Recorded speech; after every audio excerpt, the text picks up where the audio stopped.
બેઠેલા બધાને કહી દઉં, ધર્મ માટે જેટલું આપણે કરશું એટલું ધર્મ મને તમને બચાવશે, એ નક્કી કરી લેજો. બાકી ક્યારે કોણ ક્યાં ફટાકીઓ થઈ જાય કાંઈ નક્કી નથી. અહીંયા જાહેરમાં હું તમને અત્યારે પૂછું કે બાળકને હાચવવું પડે, વૃદ્ધને હાચવવું પડે, જુવાનને?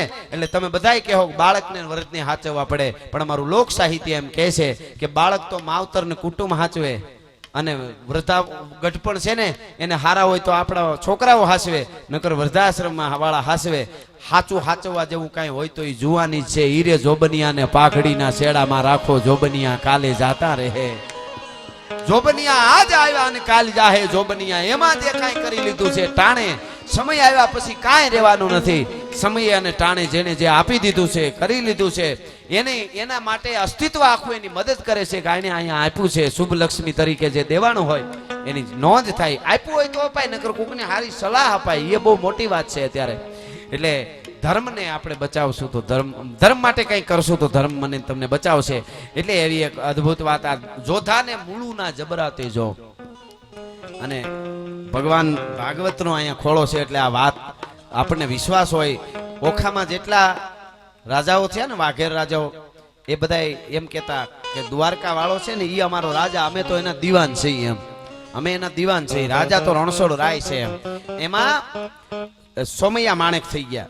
સોમૈયા માણેક, અને સોમૈયા માણેક ઓખામાં એવો ભક્તરાજ, ભગવાન દ્વારકાધીશનો પરમ ઉપાસક માણસ, અને દ્વારકા વાળો રણછોડ રણછોડ રણછોડ રાય કર્યા કરે.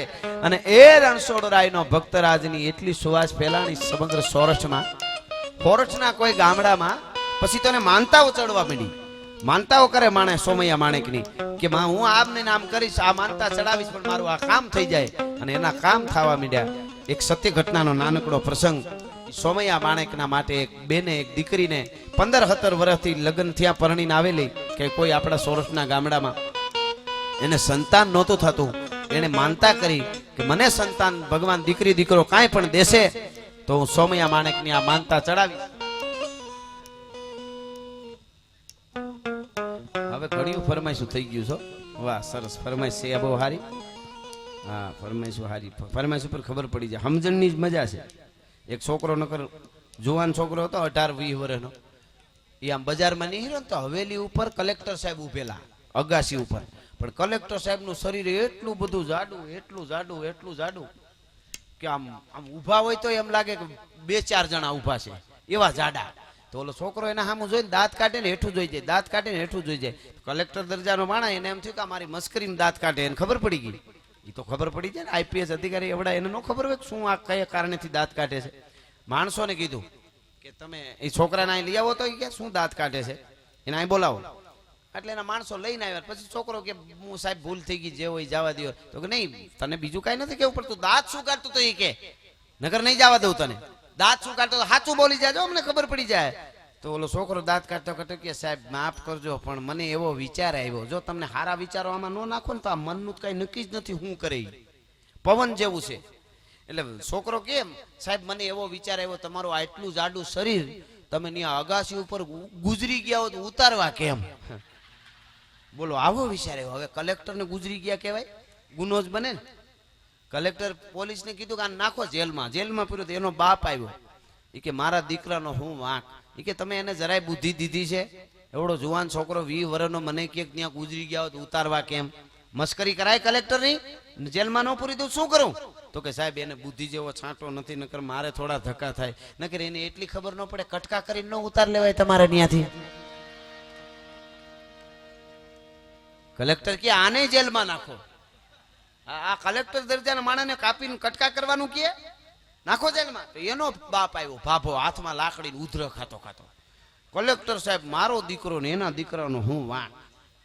કલેક્ટર સાહેબ કે તમારા દીકરો દાંત કાઢવા માંડ્યો ને કે મરી ગયા તો ઉતારવા કેમ? ગુજરી ગયા હોય તો.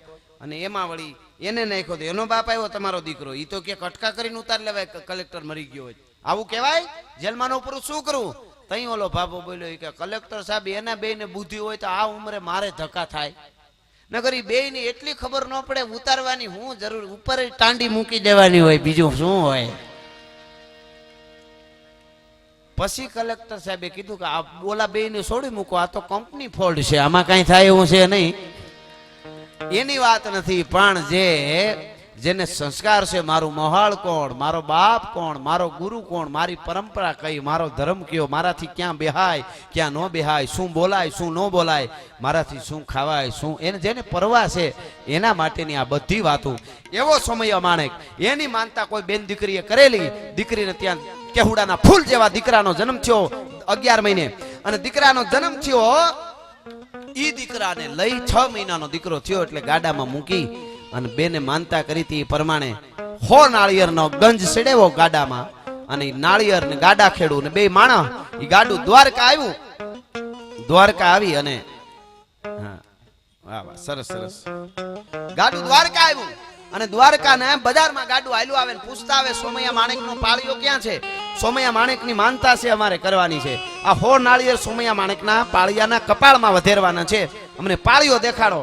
એમાં ઈર્ષાખોર માણસોને એમ થયું ભારી કામ થયું, લ્યો સોમૈયા માણેક ના 100 નાળિયેર કપાળમાં ફોડે તો સોમૈયા માણેક મરી જાય, એમ ભારી કામ થયું. એવાય માણસો હોય ને, એટલે એને કીધું બહુ બહુ સરસ, જાઓ જાઓ સોમૈયા માણેક આગળ છે જાઓ. હવે એ બાઈ ને એવી ખબર નહીં કે સોમૈયો માણેક જીવે છે ને રાજા છે, એને એમ કે એનો પાળિયો હોય છે તો એને માનતા કરી દીકરો દીકરી દેશે તો 100 નાળિયેર એના કપાળમાં વધેરી, જોર જોરથી આવી માનતા કરેલી.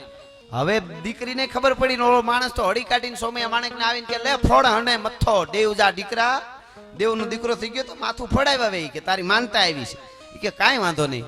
દીકરી ગાડું બધું આવ્યું, કેહુડાના ફૂલ જેવો દીકરો દીકરીએ તેડ્યો બાઈ માણસે, દૂધના ફીણ જેવો, અને રોવા મીડી બાઈ. સોમૈયા માણેક ને કીધું બાપુ મને ખબર નહીં, મને એમ કે તમારો પાળિયો હોય છે, તમે રાજા છો દ્વારકાના, જીવો છો, એ મને ખબર નહોતી, જીવતા જાગતા છો, મારી ભૂલ થઈ ગઈ. તેથી ચોકમાં હામો આવીને ઉભો રહ્યો સોમૈયો માણેક. આ દ્વારકાધીશની શ્રદ્ધા જોજો તમે, વિશ્વાસ જોજો. 100-150 વર્ષ પહેલાની આ વાત છે. ચોકમાં બાઈ ની સામે ઉભો રહ્યો સોમૈયો માણેક ને આમ પાઘડી કાઢીને કીધું કે એ મુજી ધી હલિયત હલિયત, મુજી ધી હલિયત, હાલી આય મારી દીકરી, હાલી આય હલિયત મુજી ધી. જોર બરાબર જોર તોજી માનતા, ઈ મથ્થો ખુલ્લો રાખી દિયાસી, આ માથું ખુલ્લું રાખી દીધું છે, તારી માનતા બરાબર જો નો ચડાવ તો તને દ્વારકા વાળાના સોગન છે ને સોમૈયા માણેકના સોગન છે, હોય હો નાળિયેર મારા કપાળમાં ફોડી નાખ. મિત્રો હમ દીધા.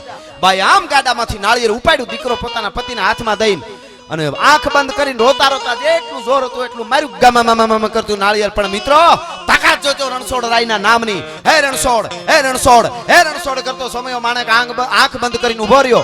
બાઈ નાળિયેરનો ઘા કર્યો, કપાળથી એક વેત નાળિયેર છેટું રહ્યું, ધાડ કરતા બે ભાગ થઈ ગયા, ફાટી ગયું નાળિયેર, કપાળને નો અડ્યું.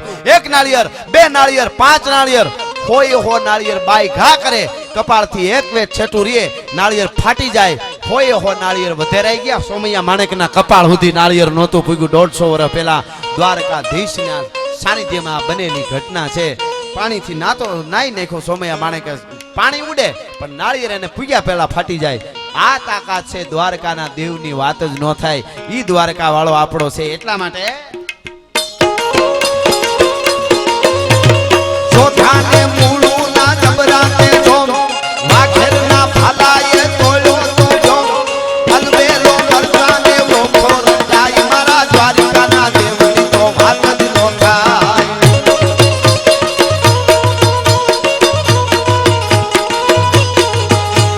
અને મને જલારામ બાપાની યાદી કરવાનું કીધું ને એકાદ કડીમાં, અરે 200 વર્ષથી જ્યાં ટુકડો દેવાય, મારા જોગી જલિયાળની વાત જ ના થાય, ના થાય.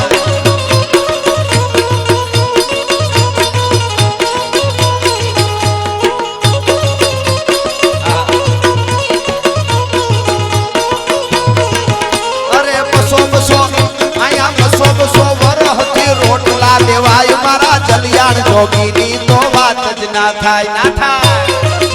જય જલારામ બાપા, જય જલારામ બાપા.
ધર્મેન્દ્રસિંહજી રાયજાદા પધાર્યા છે, એમના તરફથી પણ આ કાર્યમાં શુભ કાર્યમાં 11,000 રૂપિયા આપવામાં આવે છે. ખૂબ ખૂબ ધન્યવાદ.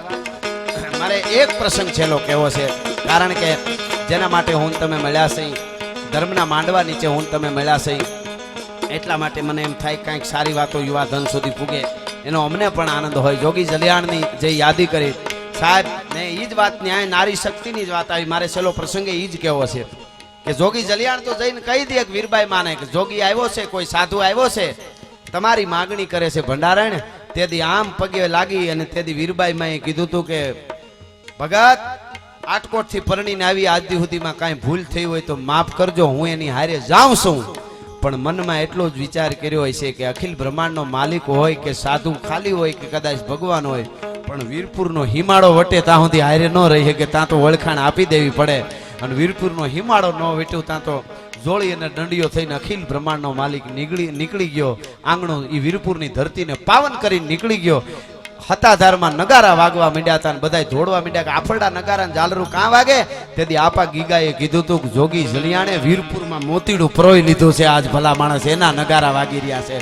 આ ભારત વર્ષની ભૂમિ છે, અનેક પ્રમાણો આપે છે, આજ સુધી બધું ચમત્કાર છે, બધું ઈશ્વર કરે છે.